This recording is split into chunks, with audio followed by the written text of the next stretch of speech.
Kaya jangan pas ke ahang ya.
We going to continue Waipe Talanoa ki lema ko ni ko hoko ko ni ko mengai tu ko kilo ye.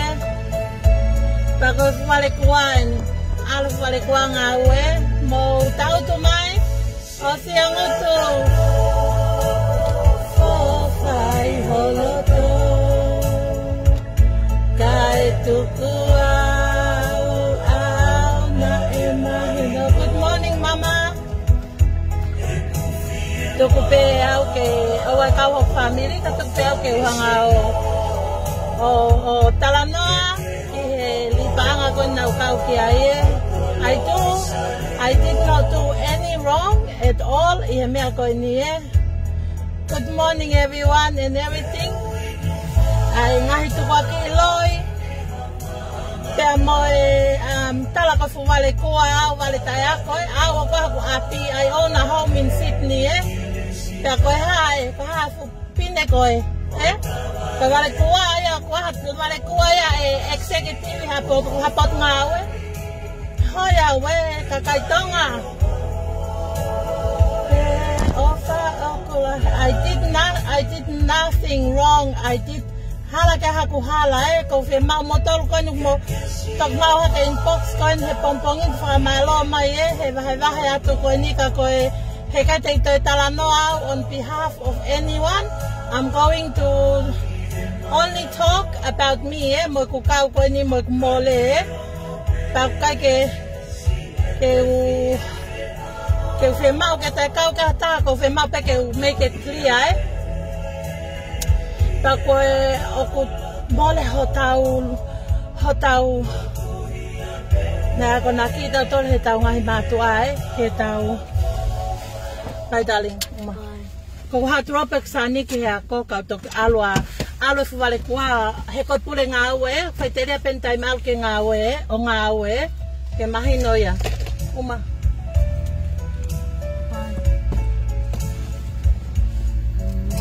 bye you're gonna be here. I'll see you later after 5 Yep. Simulatano ko fe mau pe ke mo share tu chat ki live ko ni fe mau pe ke ko le pen he te ki tu ko hanga o te ki mai ka kai ko fe mau pe ke ke tautala noa, ke make it clear ki ai kukau kon ke lipanga ko ni mo mea ko nai hoko he ku tapalasia ai fahinga tokolahi kau kai kon mo oni ai na kai ke kawa hata hi paanga I am not na kai ke kawa he admini kai ke ta sema o ke talano ke hata ko personalo me ai au kon me ko te talano kai kon mo oni kon mon ko ilo fe kau aki kon ko mo mausilini kon na whakahu mohono tuku aki loi kon o etmini kon na tuku aki ko fe mau pe ke mahino at ka mo tolu pa ko hono tala mai ko fu vale kua ko ke fe mau ngawe sene fe tu tak mai kau ka ata ngawe ko ate me vale kua taimi ko ku o te halai te hange mai ki ta tai na soa kai ke te ilo pe ko ha be te whakamatala ki ai te hau pe o kape no ai ka kai mo ate ki na tori he nau pa ko pompongini ko pa pe ki te meri pe ka leva ke awa te live ke uhanga sea ke ka kai kon ko fe mau ke nau sea ke nau tau tu mai tari mai.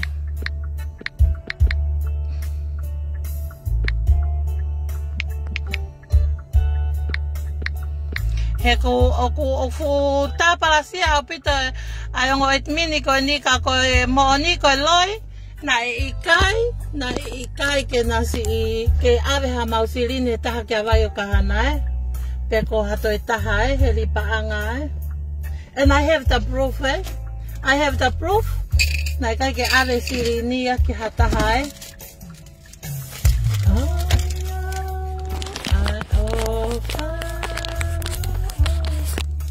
muka mai ke tau talano ke lipaanga ko ni ke tu pa ki loi ko ni fai ko ni ale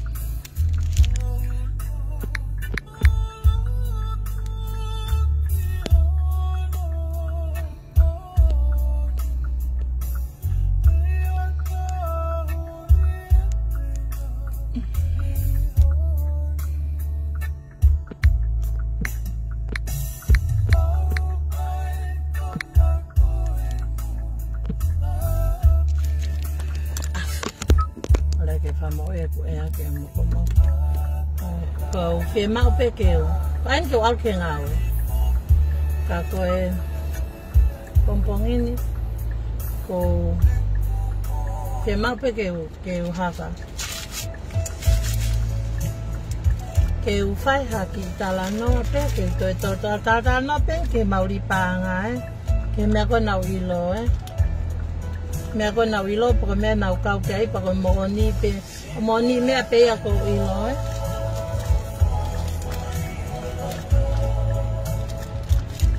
kai tu ko na ema ko ngai tu ko ki ko ni ko fai ko ni ko me ke talano ke ko mauri panga ko na ka wa ke ni panga ko ai kuna si community gift ko fe mau pe ke fa ha talano te ka aki mangai tu ko aki kon ko fai sai now kau ke lipanga ko ni it was really good since mas tau ko sinau kau ke lipanga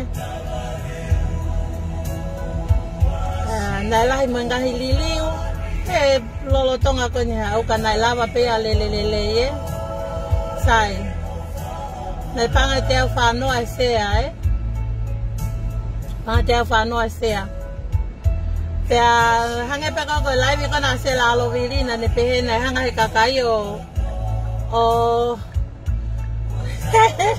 hanga ka kayo o kai ha se rikifi ia moni nai kana ke kawa na kawa he na ne Australia mak na kawa to ta na fai to no e ku totongi ai ngahi sea. Pena ku kau kei pe kono introduce mai ka te au pau kone tamai pe pau na ke fupal pale mai ka we ko kseniti ako awa kai McDonald ki ko kamata ke fo mereni e. Sai.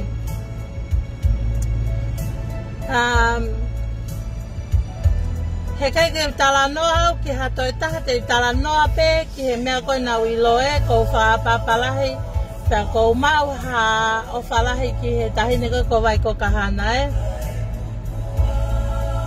Pia mo e mini koe taha koe me nyusi la e. Pena os mahino pe homo ngā ue ko hono mo ni aku ko 56 payment ko toa ko aku na kai ka haku payment aku e taha na alu kia kahana e.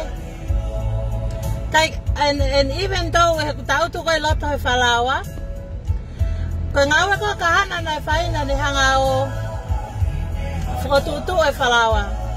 Ani whakotutu ko ni ngawe o whai. Tane ui me ke kakai ke na uang o cheke na ngahi sea he ko ngakula he kakai na ngau e ngau. Pa ko whapapalahi ke tō taha koe ni he ngawe lelei ko na ne whai e. Pena e ikai ke iai hapaanga e taha mo ha payment e taha na e alu ki he account a kahana e. Na e ngai rikifi na e ave ka kahana e. Kana te kahataha e launga kumole ne rikif ko ya na e mau e. Ai ngau e tō taha koe ni e. Mau au pito ne ngau e. Sai. Ko tem ko koe kaha poi ni ko ke tau hau ko o laivia ko tari mo respond ke ngai mea konu hoko ko mepe hoko tau hau tau tori a kape noa ia he o pe tuku hifo e mo lare mo ti season ai taha ko toa pe ke ne mo ui e ko fo apa lahi ka ki mo tol ko toa pe kau unemployee ko toa pe he ko uhinga ko everything o kuia i pe hano uhinga e o mo tai ngā ue ai kau fa apa lahi ka ki mo tol pia ko te whapapalahi pe ka ki mautolo kone ngā we. Ka koe mea koe poi ni, koe tai whai totonu e. Koe hula pou ia aku e. It's my own personal. Tala noa mai ke paanga, koe mea koe tānoa kei ke tauli paanga e. Sai, 56 payment. Nearly tahamano no afe e paanga koe my own share. Na kake uhinga ku totongi share lahi aku ya hokfie mau e u share. But I was helping out ke wanga o whakafono e whalawa i e time kok whaafie mau ai ke fono e whalawa ke si rikife kakai e which is good in a way. Lelelele pe patofia pe nama es alita. You have to come down o ke whanonga ke he kakai ko ke li pe ku ke taki nau tolu e pa ke whaapapai nau tolu ila ne afi nau laivi na o si ilo pe si o mai whae ke mo ui e pa po whai ngā ue mahal na hoko e walua de hafi pouri ta mai whae me tonga e. Ta mai e ka te au. Ko taha mano no afe kana te ke mau pe koe within. Pe koe smau e koe. Don't worry about it. O te kanga ai ke koe me pe ko wongo i koe ngā koho iwi e. Ke hela no ngā wei. Pau sai pe koe paanga koe. Kai ko paanga hata hae ku ke ngā we haki e.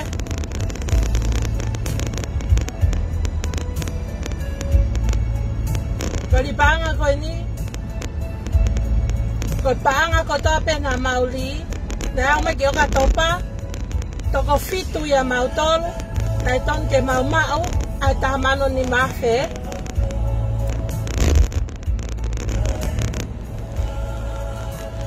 Pena e os agree pea ko ni mafe ko ia e tuku ia e taha ni mafe e tuku ke ngawe ke e minimo i kuna si ke to kontono langa hake o li paanga mo flawa ko ni, but everyone agree to that. And na kai ko palo palema. Ko palo palema. Wa ma ka ki o ka topa. Oku ai ko ke toho ko li, we ke ko nai. Everyone was so excited because on the iloto ye kulupu ko ni. Ko taimi ko ku fonwa e falawa. Oku tuku hake pe pot pe meni iloto e. Tako ngai se ako ku kai ke lava o totongi. Oku hui me lewa ki tua ka mautolu kon ko ku mau. O mau tau tu koi tua. Pe te maulava o totongi ai extra pe koe good spot koe ni e. Sai. Nai et mini me nusila. Nani totongi e sea taha wha e. I think o sea taha wha. Nai wafe tupu. Nai pa auspira pari memory city ki loto. Nau kau mau he wike ko iaho no tapuni e te ngai sea. I probably think e ono pe fitu. Ko inga kai lava e whalawa o mau e rikifu ko ni e. Sai. Paanga katoa kon ko whakamatala ki ai. O nai ai account nai ui ko ikuna e. Nai deposit. Pak mau katoa pe receipt a ko ia iau. Mau katoa pe taha ko toa pe nai kau e li e. Oh, vale pe ku fuoloa kai ke te respond maha taha ia. Ki he te wan ke whai wahe hange ko kai ke aia ke whai wahe. Au pe ku mahino o ku talamai o ke mawa se nitia. Sai, ko tano mo oni ni e. Talamai lewa e mapuyana me aste me nusila. Trofi manu.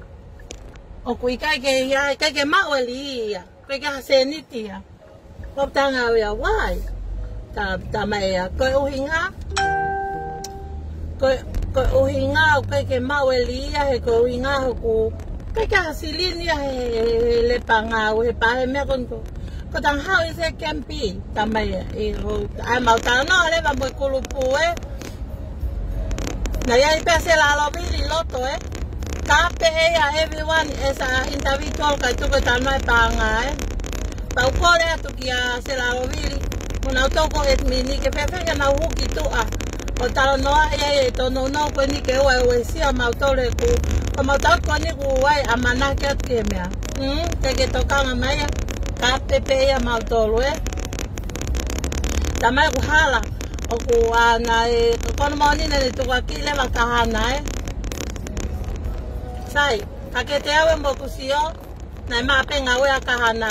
Kena ke kapaanga honestly and I tell you kakoko na ke kau ke ripanga pa ke talamai na ke whakahoho sirini kakahana pa ke tamai.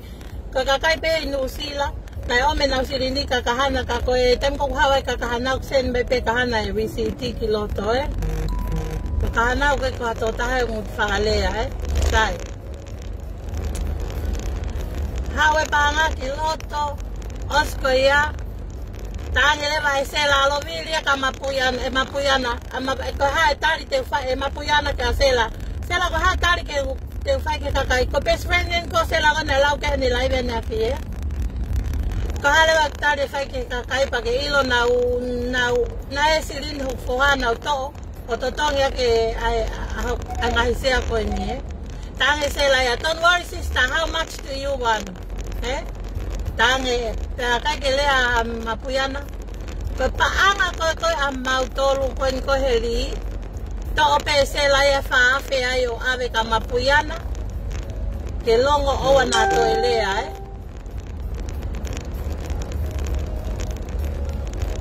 Okay, le hape. Olewa, ke ai. Ke tamate e ka e tuku hake mea. Mea he kou lele he wao hoi. Sai. Ave tange e sela ka mapuyana. Ko whaafe na ko o atu e. Ko inga kene. Ave pe out of the blue. Ko paanga. Ko ka paanga ya sela. Ko paanga ya ai ikuna e. Ko kupoi ni ki ai. if you can give $4,000 out of the blood que tapunya ke ngutu o mapuyana pe walk out mo koe kai tuku mautolu ke mau no foi loto he, and how much money o kukerawa pe koe ia o give out to anyone without letting us know koko ke toka ngai maupanga ko tau mua ia kulaiwi ko kulaiwi fe kau aki pe mo mea koko ilo he kai te talano ke mea koko om he kakai ko mea pe ko te talano ke mea koko ilo e au mo mea nai hoko sai hanga ma kahana whaka mau katoa li paanga. Kone mea whai, kone toka ngai pe e whalawa. Hanga pe kahana ki taine fui ngowe. Nane hanga whaka mau po opo ngahi sea kakai. O tuku mai ki loto. Pako mau pe meni katoa. And I honestly tell you, na ikai ke vahe e tahine ko kahana hange ko whakamatala a sela.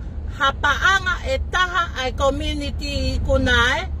Regifting ko kahana ko ne foi ngawe pe ko foi toka ngai ata pe ai falawa tana ne ngawe ai foi falawa ni ma o alu ya o ki ni ngata anga ai ko mahino ka te au he fa eke ki ai ko falawa wa nima ko ne alu ko o mapuni pe toki vahele va sai ka foki pe ke mea he ke to fe ma o ke he me poini te tala no pe ke mea kon nai hoko sai hanga e kahana whakamau po ope mea kotoa o tuku mai ki loto payment kotoa pe every payment na ke alwe ke kahana kai ke iai ha payment he ku payment ni mau no na alu katoa pe ke account ka se la lo vili kai ko halo yeni pa kai ko talatu pe pa ko tala mai ni ha ataha ko information ko ni ko information pe aku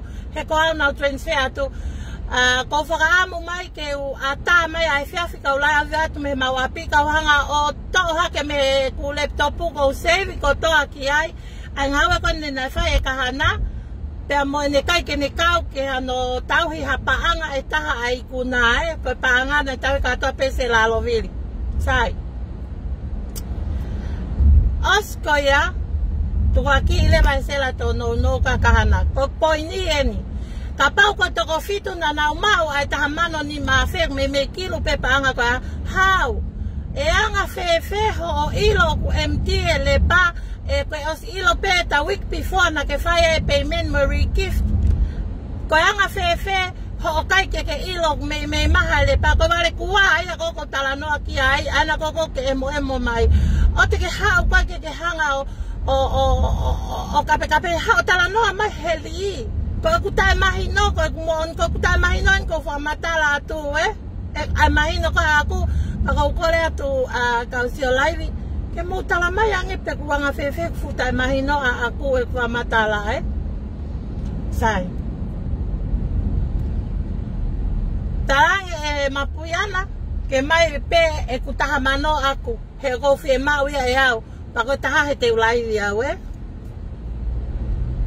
kai ke hanga ia ave taha mano tamagu ose senitia ospeko ia hanga hake o kape hai ko whaka apa lahi ke te koe mapuia taine ko kahana ko whaka apa lahi ka koe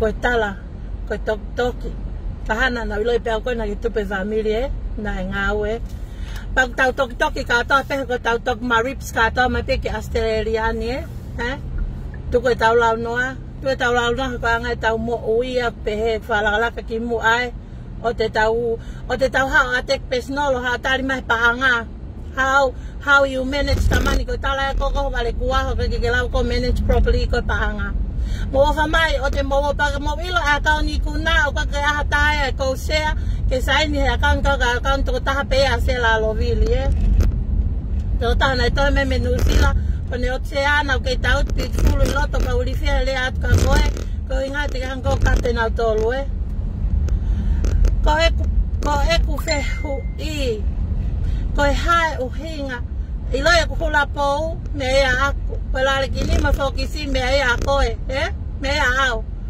ko paanga ko paanga ko ni ko ai li panga ko to ta fa to no we pa ke ka ta en ke le mai na o wa ta paanga ka ko pe na wala to o ko le ha me pa hanga ta to tong pa ta fa to no ka ko he o pe pa ko me ko o me ke o pe ko nga o ko fe mari pe ke le ke me ko ni he ko halo ye Osko ya pa ke hata la mai us ka ko toki mo e vale kua mo e vale ta nga ko fra pa la ka ko to pe o ku ke no for an employee.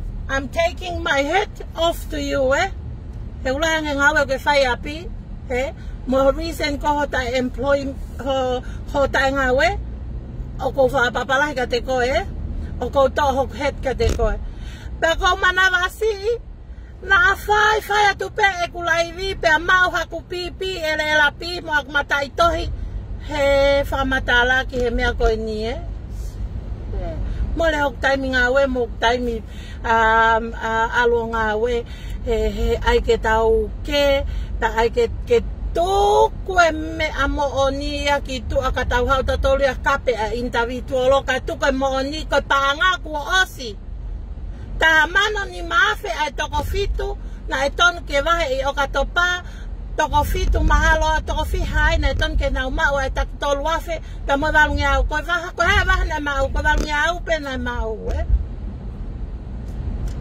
ko mo ni ia he ke te alo ke ngai mea ko ngai information ko mai kakai ko information pe a aku te o atu information pe a aku pa ko mo ni pe ia Porque tamai ko ka ko vale kuwa ko ki vale kuwa me sene.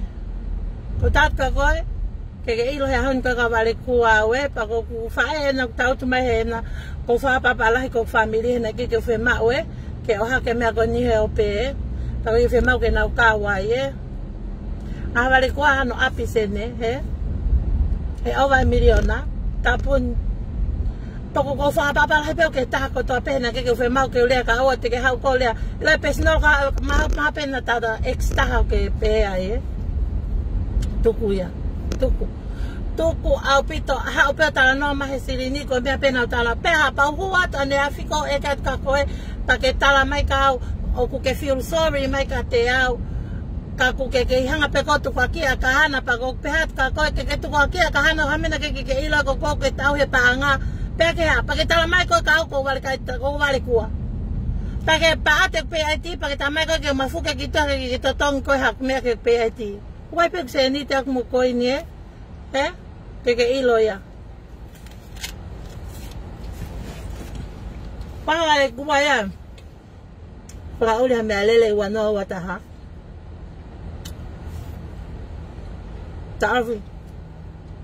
Ta ofi au pito me ko ya. Ko whakaau ke mo wanga ko no whakaihawa mo no kai pa anga kai pa mo toki o mai o whakaihawa pa mo pehe ila iau na ako na ki au hek whae na ako na ki ila iau hek whae ane po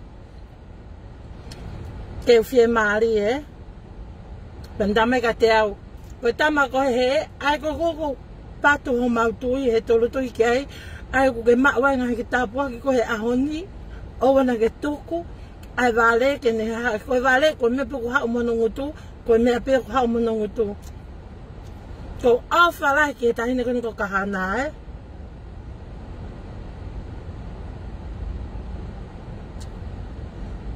ila company ko me CEO ko mo company ko ngawe ai te tat ko fala langa yo mai pe visakat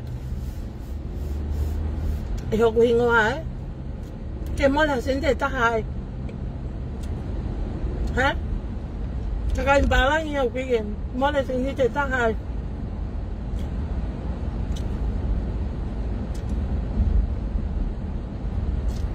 Pakai ka me ani ke tau ha wa yo o la we tau lava me hai ko tau men ke tau fai ke tau fito kon ya Oska ya pa toki tuku hake he o peha nge kong ma he ne fia pehe ke whanki kakai ko tala toki moe vale tae ako moe vale tae mau ngā ue hek mau ene ngā ue ai pau pehe au aku ke prime minister ko ia Ai pau pe he au ia ko ke Prime Minister ko pe kula ka honga we ko ia te awe. Ko tau pende fa no fa Australia. And I tell you and I prove to you ko haku api e Australia ko e vale kuaia. Pe ko ha pe ko mo ka nga we. Bana ke ta me ka o ko le me ka o ka sin ki ha nga we ya we. Vale kuaia. E fu pine ko. Sini ai. Ko ka vale kuao. Ka ke mai no ai pe fu pine ko me fu la kanga ko ya ka we. Ka ke omi no ai ya. Soma ka ko psikai. Ka ke omi no ai ya. Kanga la kanga ko ya ka te au ko nga. Ko wa me he. Hala ta ka ha poine ta ha live man ya fi. Pa ke ha atek mai. Tuk bek me aku sino ke me pe aku. He? Mena to live na sawa lolo pa pepe sawa te fa me filmisi mo me he sawa. Me pe aku. That's my own. Ko me ko to kanga kai e mau paanga. Ono so ta te mau paanga. O masila mangutu. He ko ke mau no tana ke paanga pa tu no to tu kwa ki ho la hai mo hai. Oh, ka me ta ko mana tui. Ane po.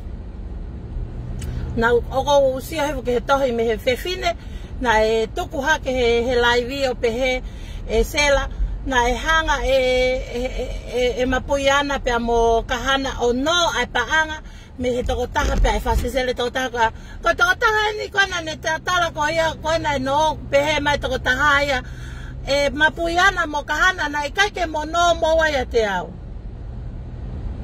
fiu ia no whakakau kau pe ko ha no ko nu whamatala ko ni so I got the proof ko time ko te live a time mo ku laptopu ke ulawa te ngahi message ko ia ngahi fetala no aki ko ia pe asi pe ai ko e kuponi ani mo proof en ko aku I have ene ita ko khaulia te ku receipt kilota ke kulupu ke ilo he kulupu na ke make a payment ka kahana ko payment ka ta na au ka sela lovili ita mai ka te au ko li mai I receipt ho tai mahino e tai mahino ka po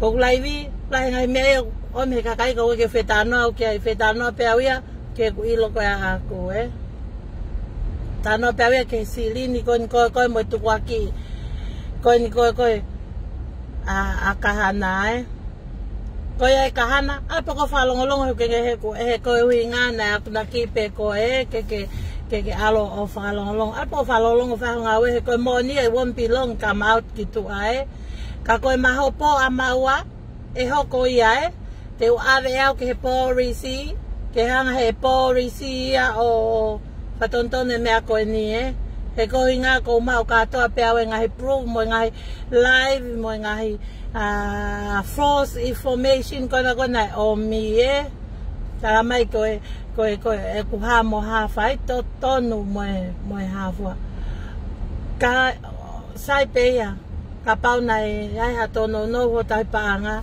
ko tawanga fa tonga ila tau tupu ko tonga na tau tupu ke pepa tawawe ki mulini as a child na sa nga pe tau matu atu ki mono nofo alotu mo ofa manga ya kona ki tau tolu he tau ke ki tau ke vale pa tau ha wai pe tau tolu ya hina vai tau o mai ki mulin tak kumene mo ui o sto mo tu ki mono nofo nga he mea ko ia ai mea ko feve tapui mo feve to kai aki mo fe faka apa aki ngai mea ko ia na osi ako na ki ia he tau vale pe tonga ka ki tau tolu pa tau toki hau hina mai ki mulini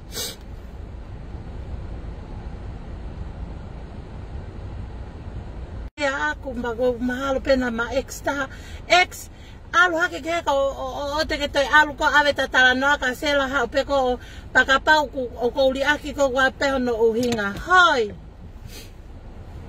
oleva o ka te tala no ai ka ta no falele kon ko wa o ta utu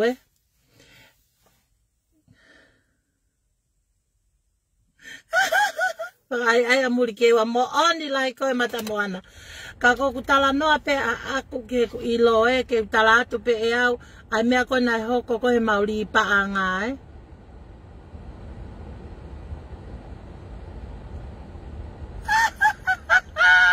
Yes, te miliona ki ai wafe manima. Whanongo mai. Koe, ko mau ha whakaapa moa ofa mo oni ki kulupu ko nie. Ko siani, ko tānapen ke he ku sio mo kwa usia Ko auia ko pisi pe he ku ki ngaue kon ko whahao ko mo tuwhiniu. Pa koe, o watai mila he, ko e telefoni koe, ting, ting, ting, pe koe ai lipa anga, Sai, ko, kapau e fie maua e kahana. Kapau e fie maua e kahana ke totongi hasea. O ku ui hangatong pe kahana ka te au pe ko fe ia au ke utokoni he taim ko fie maua Pa koe, ko ngai lau ko toa pe, mo ngai timanting ko toa pe na fie mau sela alovili, na mau follow through, Follow through in saying that na mau mui ki ai, na mau whai katoa e ngahi mea kona ne kōle.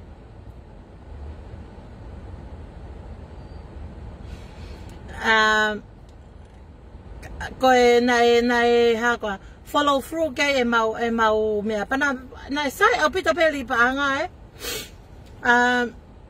Aia nei, ai ngahi whalaoa na e mo, ai hange koe ni, ko foi whalaoa e wanima, ai ko foi wanima ko iau ko ai foi toko fiha I loto, he foi whalaoa, pa foi nima ko ai foi whalaoa nima, Pa koe ne tu ko foi whalaoa ko ia, ko ne taim ko alwa whanuk na wanga ai pia whonu ia alu ki olunga.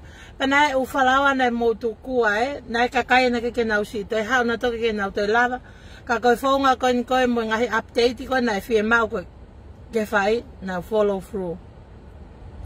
And how many time na ke admit mai ka te au sela ko tō tawhai tō tono pa nai ka I do nothing wrong au pito na ke peka haku hala he ke lipaanga koe ni ko hala pe ko kulea atu koe mo kulaivi koe ni koe me ko hala Ai o nau pehe ko hala a tekle wau ko inga pehe ko hala o ku hala e ku mea.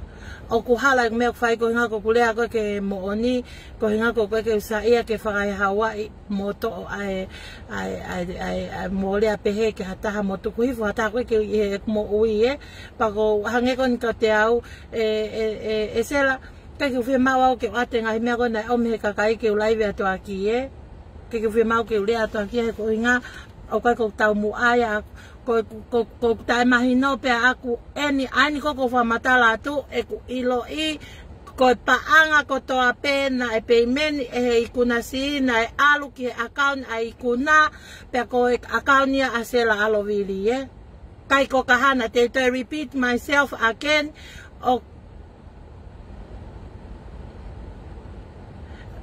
repeat myself again ko paanga na e alu ka toa pe ki he account na sela alovili Osko ia, nai kai ke tauhi e ka hana ha se niti e taha.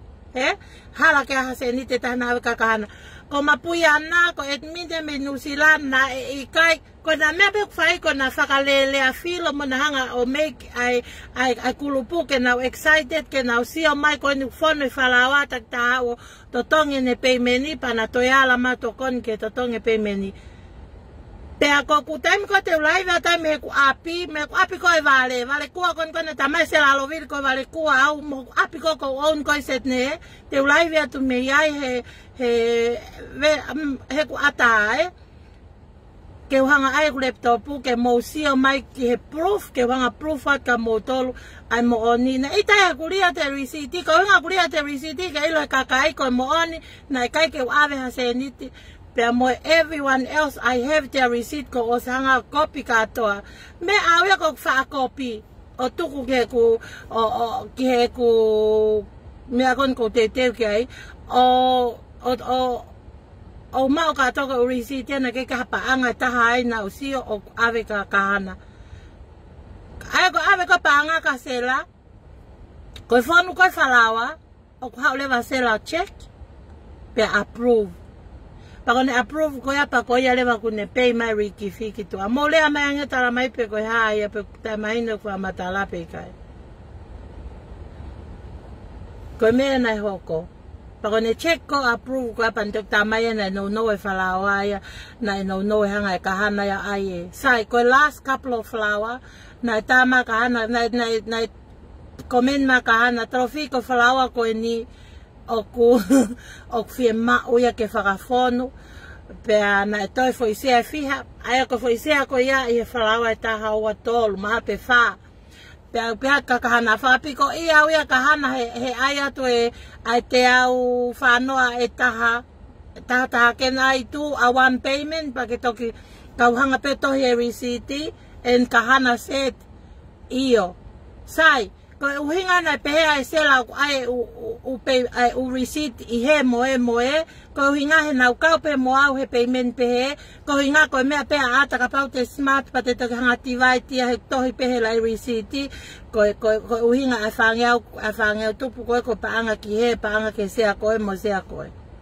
That's the ka koku whaka mahino and I make it clear to everyone na ikai ke iai ha amau pe meni mo paanga e taha na e toka ngai e tahine ko kahana. No.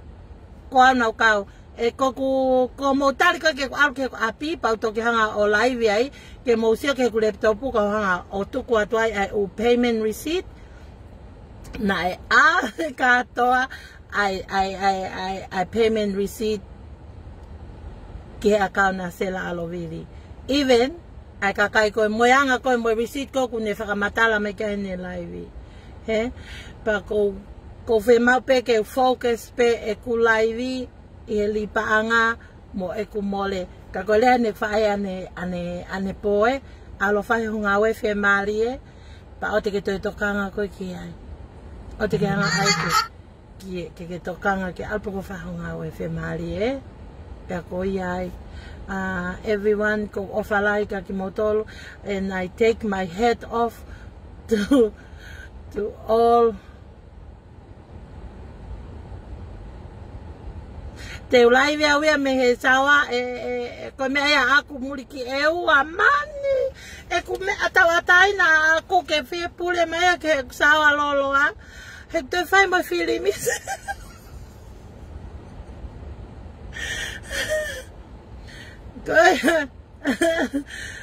Kapa muri ke ewa o ki he ke whakatu e palokarama filimisi pe ko o whai ho heu ka lewa ke whinga e live ke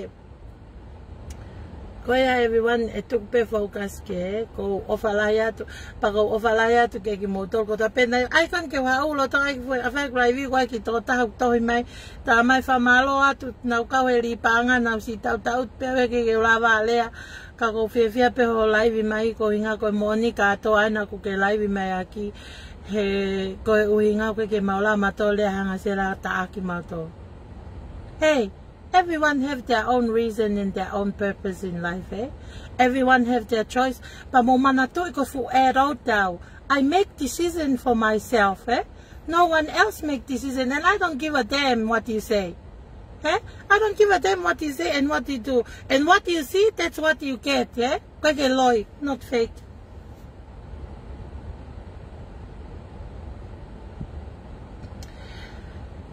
Pe osko ya. Patuko e poinia, where is the money? How that can be? Ke ilo, ko fu tahamano e fitu. Tahamano ni maafe e fitu e. Ko awa mui pe pulia fu tahamano ni maafe ya ko ia e. Pake hanga kotu ko akia kahana hili ko ia pataha he. Ko talatu ka koe, ka pau e ha, ko mo tali mai ke tau fola e kopi.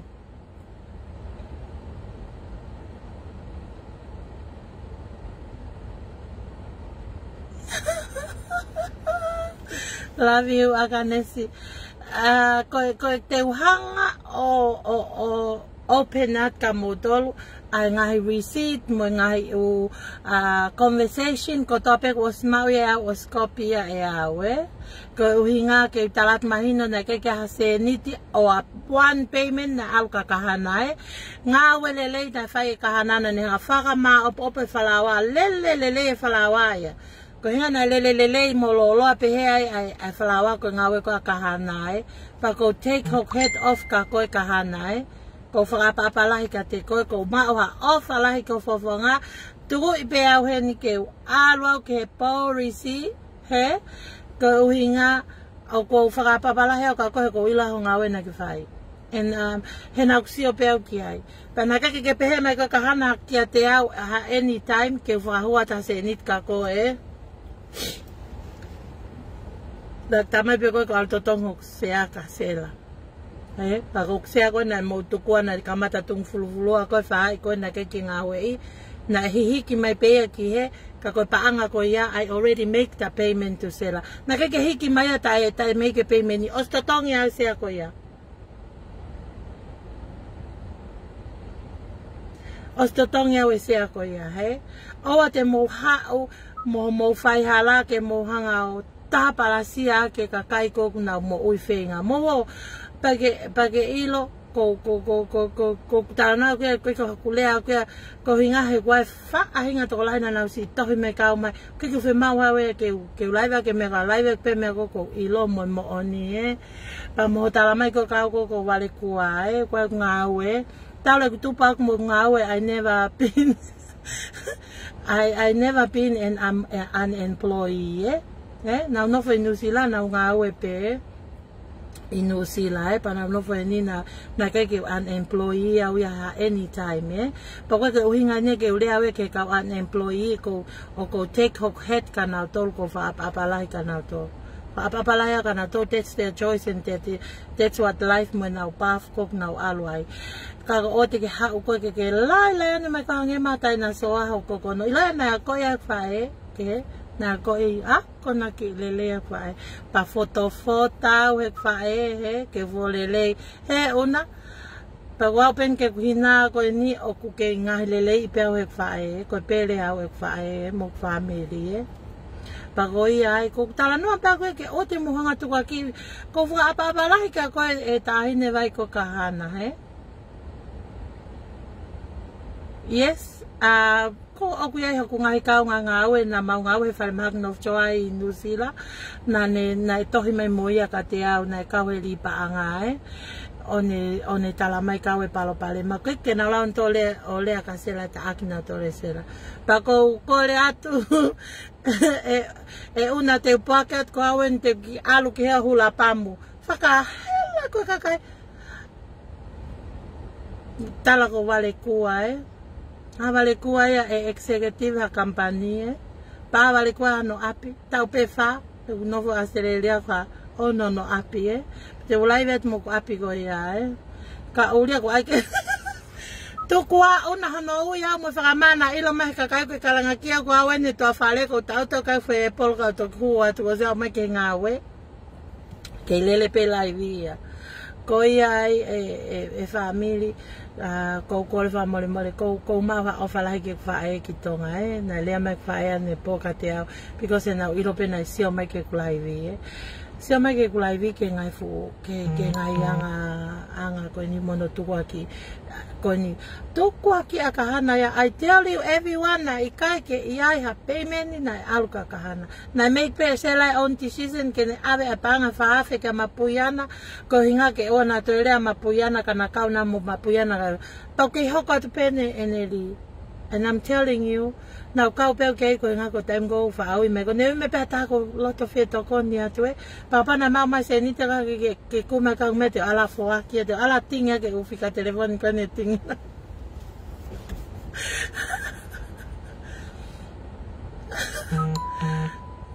ko ia ko ma o fala ke ki motor ko ma o fala ma fa papa mon ko family ko motor ko to pe mo ilo iau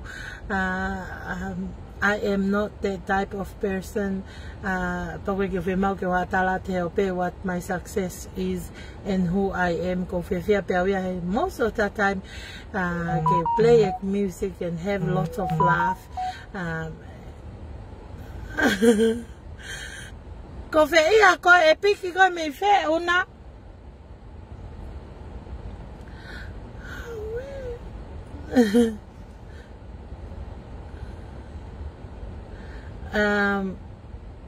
Pagoi ai ko maha o falai ka ki motor mo fa apa mon e una kon te lele atu te to lele to piki mai ko hao e ko atu ngā e sia. Ka anga mo ui pe whato ki lalo. Ai anga te mahino na e te mātua ke ako na kikita pate ai mea koe mo ui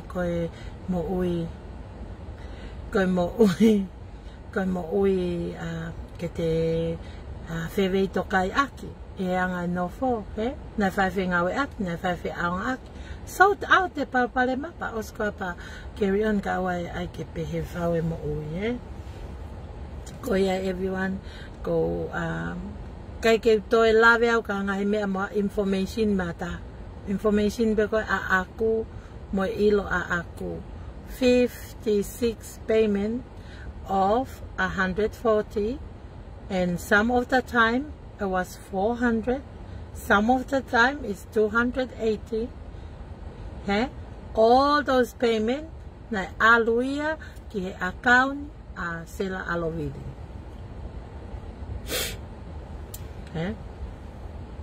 Na aluia ki he account ko sela alovidi. Ko iai, ko maua o whalai ma whapapa ka motol ka ale wale kua ki o ngā ue. Ale wale kua ngā ue. Pako koko ke sio mai koe sene, ke fie ngā ue, pa ke tohi mai ka te au.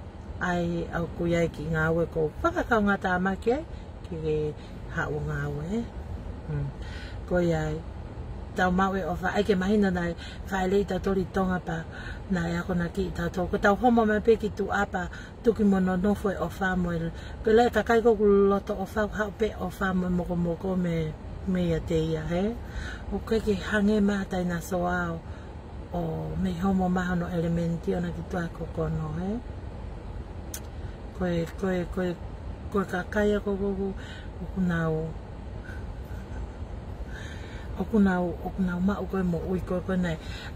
Koe anga e whewhine, koe anga e lita. Koe te hau ki tā laila ione. Te hau ki tā iau whatō ki lalo. Koe ai. Te alu ki o kai koe apere nā whewai ko pala.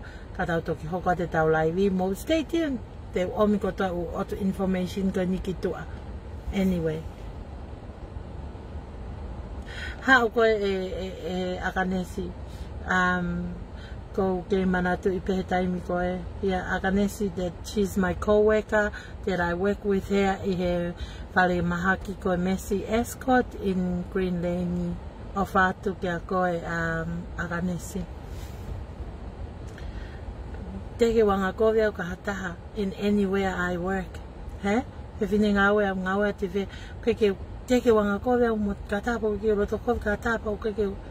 What do I have to do that, Mam tuika tau toka hau kātau peki murini ko tau mua tau hik whanua mai ki eni, Kia whalakalaka ki mua pa whasiwilaisi tau mo ui, pa whasiwilaisi mo tau lea mo tau approach, That's one thing ki o kuia learn he Western culture, Ai approach ke whakapalang ka ue whakakokana te approach mo taiori. Anyway, I love you all. Tau ofalahi at kau family, whamolmole angeau he laiwi koe ni. Let me go explain he whaofa pita taini ko kahana ko ofalai ka koe kahana.